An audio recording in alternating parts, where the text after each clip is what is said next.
अमरावतीतील गडगडेश्वर मंदिर परिसरातील शिवम कॉलनीत अक्षरशः घाणीचे साम्राज्य निर्माण झाले आहेत। फुटलेल्या चेंबरमुळे गटारीचा नाला झाला असून घाण पाणी थेट नागरिकांच्या घरात घुसत आहेत। नागरिक प्रशासनाकडे वारंवार तक्रार करत असले तरी फक्त आश्वासनांचे ढोस दिले जात आहेत।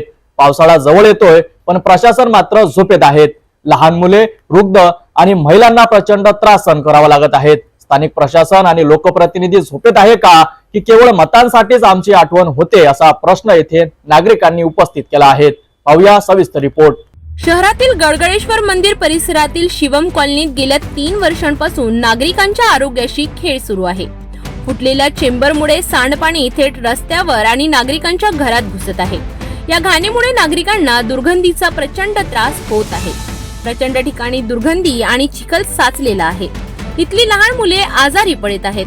आम्हाला या गटाचा खूप प्रॉब्लेम आहे आणि डास इतके आहे की परेशान आहे आम्ही। डास इतकं परेशान आहे खूपच। मनपाला वारंवार तक्रारी देऊनही कोणतीही कार्यवाही होत नसल्यामुळे नागरिकांमध्ये तीव्र संताप आहे।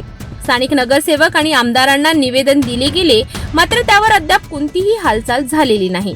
या घाणीमुळे परिसरात मोठ्या प्रमाणावर डासांची उत्पत्ती होत आहे आणि लहान मुलांसह संपूर्ण कुटुंबाच्या आरोग्याला धोका निर्माण झाला आहे। तरी काही करत नाही। मच्छरांचा खूप जास्त त्रास आहे।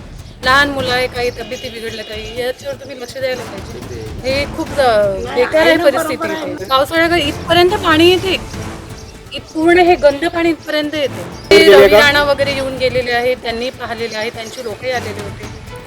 तक्रार केली आहे पण पाहत नाही लोक। डेंग्यू आणि मलेरिया सारख्या साथीच्या रोगांचा धोका वाढला आहे। यातच पावसाळ्याच्या तोंडावर ही समस्या अधिक गंभीर होत असून पावसाळ्यात गटारांचे पाणी रस्ते ओलांडून थेट घरात शिरते। या भीषण परिस्थितीत नागरिकांना अक्षरशः नरक यातना भोगाव्या लागत आहेत। आमच्याकडे असं 3 वर्षापासून जे चंबरचा असाच त्रास होत आहे। म्हणजे पाणी चोकप होऊन जाते, पाणी काही तिकडे पुढे जात नाही। आम्हाला बकेटाच्या बकेट भरून मग बाहेर नेऊन टाकावं लागते पाणी। तुम्ही याच्यासाठी महानगरपालिकेला काही कंप्लेंट वगैरे केली आहे का? नाही, इथे एक ऑफिस आहे म्हणते, तिथे केली होती पण त्यानं फक्त नाव नोंद येऊन काही कोणं पाहिलं नाही। पावसाळ्यात त्याच्यापेक्षा जास्त त्रास होते, पूर्ण पाणी चोकप होऊन जाते। शहरातील अनेक भाग स्वच्छतेच्या समस्यांनी त्रस्त असताना प्रशासन आणि लोकप्रतिनिधी याकडे कानाडोळा करीत आहेत। या बेजबाबदारपणा आरोग्य संकटाला नियंत्रण देणारा ठरू शकतो।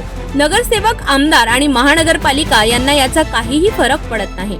नागरिक वारंवार तक्रारी देत आहेत, पण हाती येते ती फक्त निराशा। हा गटर लाईनचा प्रॉब्लेम आहे। आम्ही महानगरपालिकेत गेलो, साहेबांना भेटलो तर त्यांनी सांगितलं का 25 वर्षाची लीज आहे, तोपर्यंत आम्ही नाली वगैरे काहीच नाही बनवू शकत। हां, हे गटर लाईनचं पाणी पूर्ण मोकळं इकडे पूर्ण साचलेलं आहे। मच्छर खूप त्रास होते आणि त्यात साप वगैरे निघत आहे। अर्ज वगैरे सर्व सादर केला होता, कोणीच नाही आला, दखल घेतलेली नाही। हा गलिच्छपणा आणि प्रशासनाचा बेजबाबदारपणा नागरिकांना चवताळून टाकणारा आहे।